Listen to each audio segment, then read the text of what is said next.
UWS Weekly, a show that is dedicated to covering United Women's Soccer, a national pro-am league with your host, Jonathan Ward.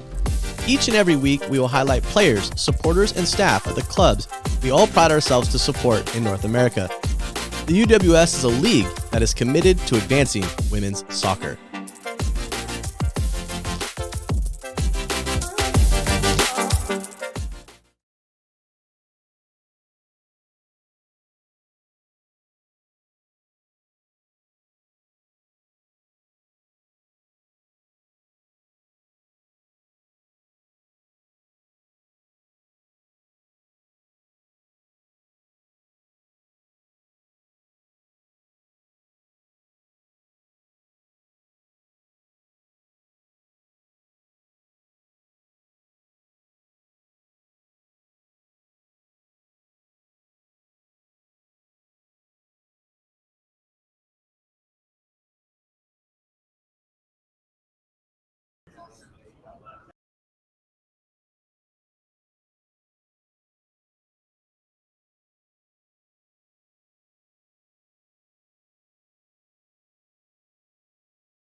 All right, there we go. We are live with the Mindful Project from Kansas City, Missouri at the United Soccer Coaches Conference.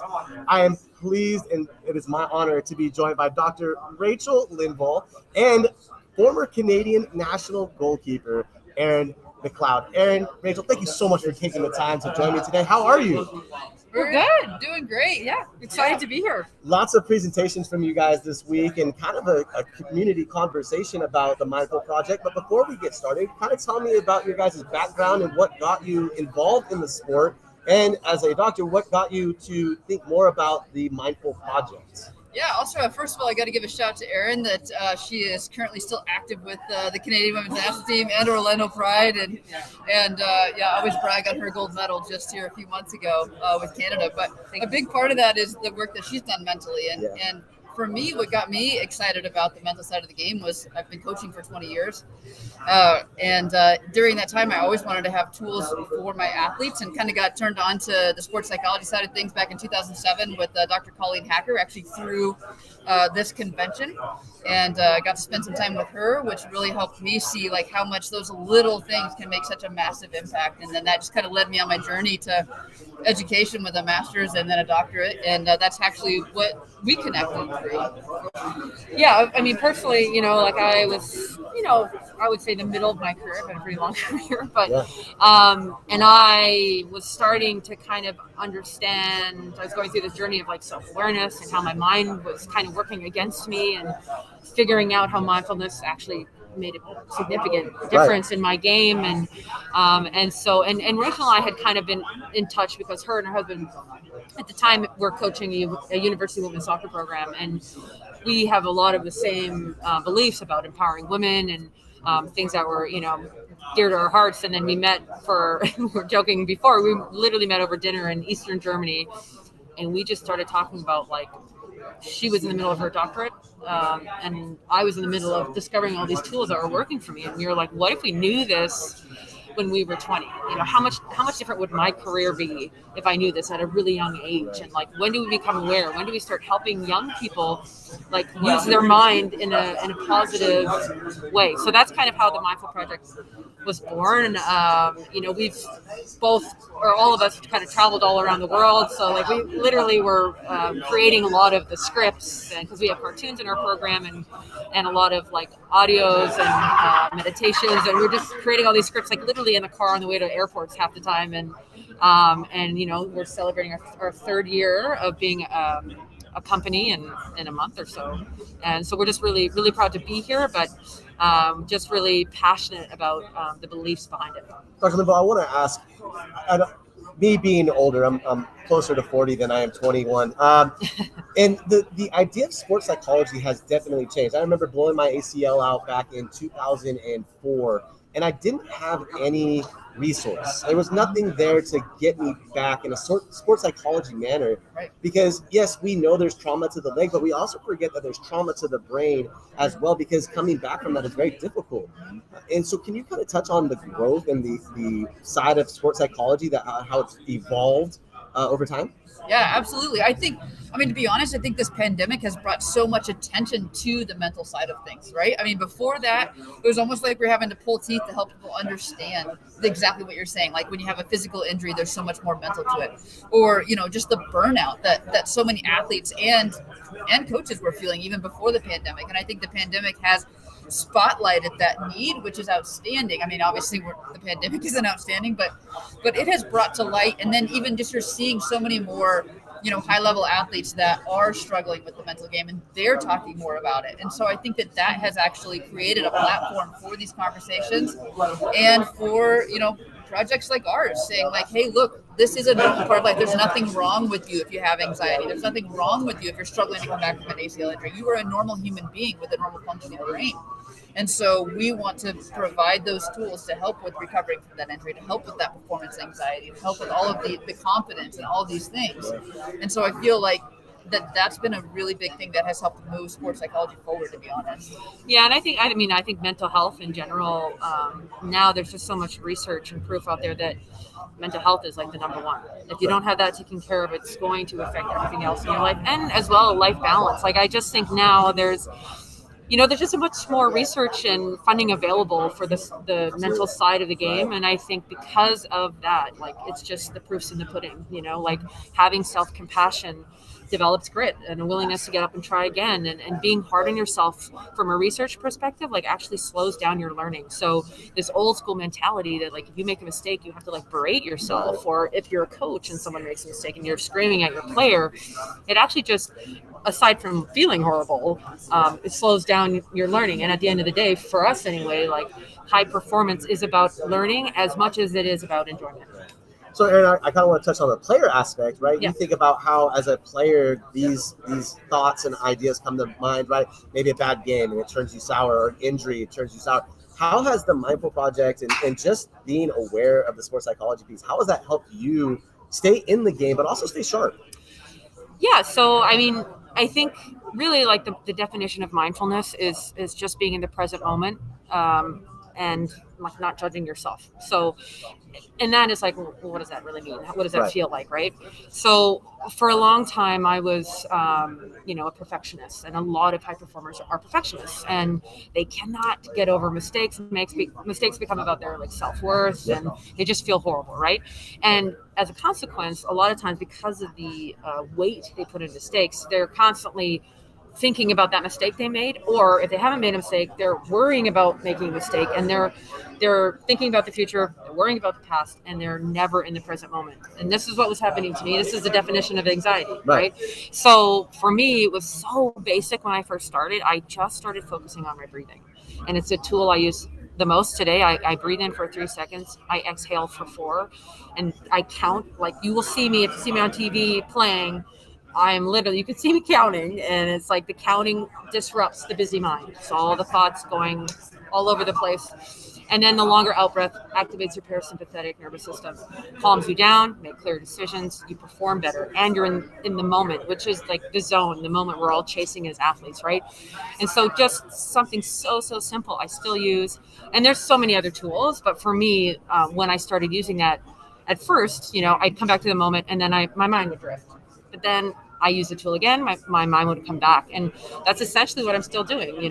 People say like meditation and it's so hard because you can't like think about nothing. And I'm like, well, it's not about thinking about nothing. It's about bringing yourself back. And once you figure that out, then you can be in the moment more often. You feel better. You're more present. You have that conversation with someone, they're looking at you, not thinking about like a million other things. So it just makes a great impact on your game, of course, but more importantly, on your life. So in terms of like, I can only imagine how difficult it is to be in a game situation, right? And you're trying to breathe, but you're also making sure you can keep track of the ball. Right. How does that help you stay focused in that moment to make sure that you're still capable of pouncing on that ball, or making sure that you're aware of where your spacing or your positioning is for outlets? Well, I mean, first of all, expanding your vision is another great tool to like help calm your brain down. So, and which is great, right? Because in the game of soccer, if you're getting your scans in, you're a better footballer, right? So basically that that for me has really been helpful. But taking in a lot of information and working on my breathing and being calm enables me to take in the information, and then I make like a calculated choice right at the end of the day. So, and I think like what I said before, if you're in the moment, you're making better decisions. That longer out breath helps you with decision making. So I think goalkeeping at the highest level really comes down to that. So the calmer I am, the more in the moment I am, I'm able to just be more efficient. Dr. Lindvall, how would you help people? How would you usher people into understanding this and knowing that it's important for being mindful, being present? How would you go about bringing people and talking about that? Well, one of the biggest things is understanding how our brains work. You know, Erin's already kind of talked about that. And research shows we have a limited amount of attention. And we kind of talk about it as having like an attention box. So when all of the different thoughts that we're having, I mean, they are dividing our attention. Research shows we can't expand it. And so in that, like if you're in the game and you want to be in the moment, let's say you're taking a corner kick, right? Like if you're sitting there and you're thinking about, worried about, okay, if I don't get this, this is going to happen, or last time I bobbled it, or whatever, that is taking away from your ability to pay attention and do what it is you need to do in that moment. So that's kind of the science behind our attention, and how we use it is going to have a drastic impact on our performance, right? And so that's kind of that understanding of why we need to be in the moment, because that's going to reduce our, not only does it increase our stress and anxiety, but it also reduces our chance to actually perform at our best. Okay. As an educator, one of the things that I have a hard time with is that attention from my students. What is the average attention span, and how do we help students use or expand their attention in their subjects or class? Right. They used to say that attention was 22 minutes, and that's why back in the day when we watched regular TV, you had 22 minutes of content, but now it sounded like 20 seconds, right? And so when I was a university professor, it's actually like working on helping them realize how much their attention's going everywhere else.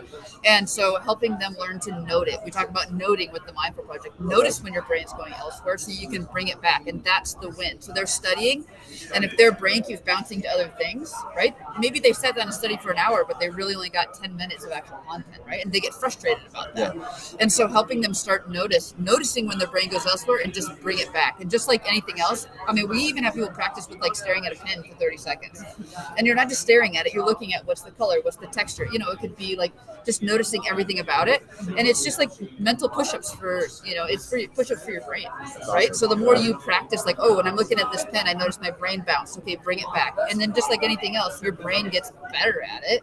So it's about realizing how much is bouncing around, bringing it back, practicing bringing it back, and that's the thing that's going to help you grow your attention.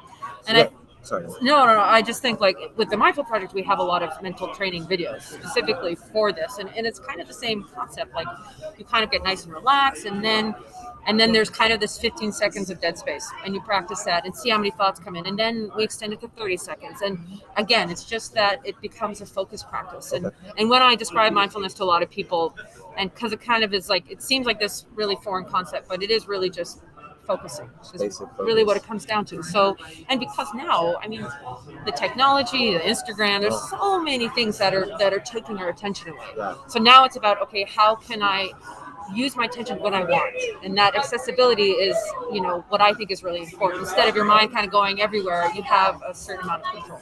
I call it the squirrel idea, right? You see a student and all of a sudden they're outside, squirrel. So that's how I think of it. But it is 20 to 30 seconds of time. And as an educator, I feel like we've lost that time frame where it used to be the 22 minutes and then we'd have 8 minutes of commercial. Now we've got that 30 seconds. Well, I still have these students for 55 minutes. Right. And so how do I keep them engaged? What are some techniques? So it sounds like the Mindful Project can provide that, not just for me as an educator, but my students as well in using that time. Absolutely. And that's something that we work with a lot of college athletes, and a lot of them have said that this has actually helped them in the classroom, because the same sort of thing, like a lot of times they're realizing that their worry and their stress about how they're going to do on an assignment, how they're going to do on a test, or when they're studying, they're thinking, I'm never going to remember this, or, there's so much attached to it, that them being able to just focus on what they're studying in the moment, it's reduced test anxiety significantly for our users. And so it's kind of a byproduct to where, not only is it helping you on the soccer field, but it's also helping you in the classroom. Nice. So Erin, I want to ask, how is you got preseason starting here fairly soon, I think, and how excited are you to have this season get underway for the Orlando Pride? Yeah, I mean, it's funny that, we've spent so much time on the Mindful Project, and kind of as a byproduct, that my enjoyment and fulfillment that we kind of always talk about has just gone like through the roof with my game, because I've always been so hard on myself, and now I'm seeing mistakes and weaknesses more objectively, and just it's really fantastic to be able to play still at my age and love it so much, and then enjoy even more, which I didn't think was possible. And just having that understanding of like nerves are not the devil, they're not a bad thing, and they're helping me prepare for a game, and just more of an understanding of myself is helping me, I think, perform at still a very high level. So this season I'm so excited. There's a core group of fantastic humans on this team, and I just keep doing what I love, living the dream. Lots of exciting things coming from the Mindful Project. How can people find out more about it? You can find us online at themindfulproject.us. You can also reach out to us, either Erin at themindfulproject.us, or me, Rachel, at themindfulproject.us. If you're here at the convention, we're going to be 11 o'clock tomorrow presenting about specifically some tools for coaches. And then tomorrow morning, Erin's going to be at the Women's Soccer Coaches Breakfast keynote speaker, 7:30 to 9 tomorrow. Check it out. Well, I really appreciate your guys' time. Thank you so much for everything you're doing for the game. Continue playing at the high level. We look forward to seeing you this coming spring, as there's a lot of change in Orlando. But hey, there's a lot, yeah. And it's only good. Change is good. Yeah. Dr. Erin, thank you so much for hanging out today. I really appreciate your guys' time. Yeah, thanks for having us. Appreciate it. Thank you. Cheers. It's time for a dedicated women's league to fill the gap between college and professional soccer. A league that's committed to advancing women's soccer, focusing on the development of the female soccer player during the summer months, elevating the competition to help each player reach that next level, providing high-level soccer for collegiate players, aspiring and former professionals, and international stars. Operating with professional standards, because players and fans deserve an exceptional experience. Uniting players that inspire and are inspired. We are passionately growing the women's game. The future is bright for United Women's Soccer. It's time. Be part of the movement. Rewarding. People are like, you're a guy in a women's sportsman. It makes it doesn't make it easier, but it definitely